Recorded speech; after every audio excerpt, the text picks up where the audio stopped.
আসসালামু আলাইকুম। আমি একটি ভিডিও তৈরি করেছিলাম কিভাবে আপনারা ক্রিয়েট অ্যানাদার প্রোফাইল তৈরি করবেন। তো সেই ভিডিওটি কিন্তু আপনারা অনেকেই দেখেছেন এবং ভিডিওর নিচে আপনারা অনেকেই কমেন্ট করেছেন যে আমরা যখন ক্রিয়েট অ্যানাদার প্রোফাইল ব্যবহার করব তো কিভাবে আমরা আমাদের মেইন প্রোফাইলে চলে যাব। তো আজকে আমি আপনাদের সঙ্গে সেই বিষয়টি শেয়ার করেছি, যদিও বিষয়টি খুব ছোট্ট, তারপরেও আমি আপনাদের জানানোর জন্যই শেয়ার করেছি যে কিভাবে আপনারা আপনাদের অ্যানাদার প্রোফাইল থেকে মেইন প্রোফাইলে চলে আসবেন।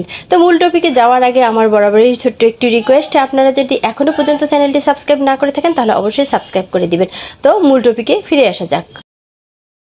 ভিডিওটি দেখানোর জন্য আমি আমার মোবাইলের স্ক্রিনে চলে আসলাম। এখানে যে আমার ফেসবুক অফিসিয়াল অ্যাপটি আছে সেটি আমি ওপেন করে নিলাম। এরপর দেখুন হোম পেজ থেকে উপরে 3 ডটে আমি ট্যাপ করলাম। ট্যাপ করার পর দেখুন এটি কিন্তু আমার অ্যানাদার প্রোফাইল। তো আপনাদের যদি এরকম অ্যানাদার প্রোফাইল ওপেন করা থাকে তাহলে পাশে আপনি একটি দেখুন অ্যারো বাটন দেখতে পাবেন। এই অ্যারো বাটনে যখন আপনি ট্যাপ করবেন এখানে কিন্তু আপনার মেইন প্রোফাইলটি চলে আসবে। শুধু মেইন প্রোফাইল নয়, আপনাদের যদি পেজ ক্রিয়েট করা থাকে সেটিও কিন্তু এখানে চলে আসবে। তো এখান থেকে আপনি কিন্তু আপনার মেইন প্রোফাইলটি ওপেন করে নেবেন। আশা করি আপনারা বুঝতে পেরেছেন যে কিভাবে আপনারা অ্যানাদার প্রোফাইল থেকে আপনাদের মেইন প্রোফাইলটি সুইচ করে অন করবেন। তো এখানে দেখুন মেইন প্রোফাইলে যখন আমি ট্যাপ করব, ট্যাপ করার সঙ্গে সঙ্গে কিন্তু সুইচ হয়ে আমার মেইন প্রোফাইলটি অন হয়ে আসবে। তো এভাবে কিন্তু আপনাদেরও অন হয়ে আসবে।